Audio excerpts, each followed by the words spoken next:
Abul Bakir Jainalabdin Abdul Kalam was an Indian aerospace scientist who served as the 11th President of India from 2002 to 2007. He was born and raised in Rameshwaram, Tamil Nadu, and studied physics and aerospace engineering. He spent the next 4 decades as a scientist and science administrator, mainly at the Defense Research and Development Organization (DRDO) and Indian Space Research Organization (ISRO), and was intimately involved in India's civilian space program and military missile development efforts. He contributions of APJ Abdul Kalam. He was the project director in ISRO, who helped develop first indigenous satellite launch vehicle SLV. He took up the responsibility of developing indigenous guided missiles at DRDO. He was the brain behind multiple nuclear tests carried out at Pokhran in 1998, which made India a nuclear weapon state. He helped design a cost-effective coronary stent known as Kalam Raju stent, making healthcare accessible to all. Awards and honors.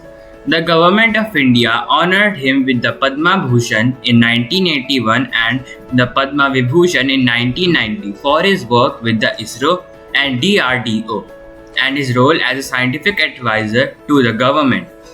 In 1997, Kalam received India's highest civilian honor, the Bharat Ratna, for his contribution to the scientific research and modernization of defense technology in India.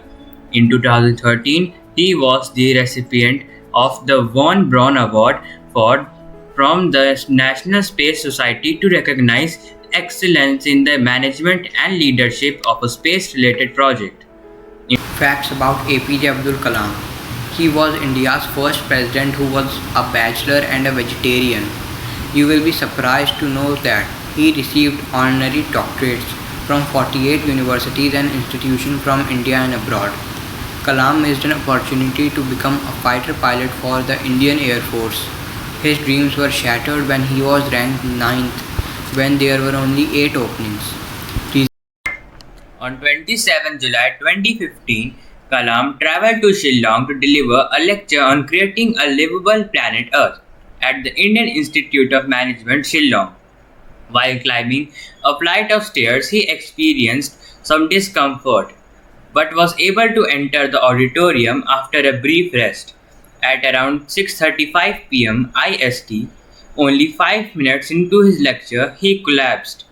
He was rushed to the nearby Bethany Hospital in a critical condition.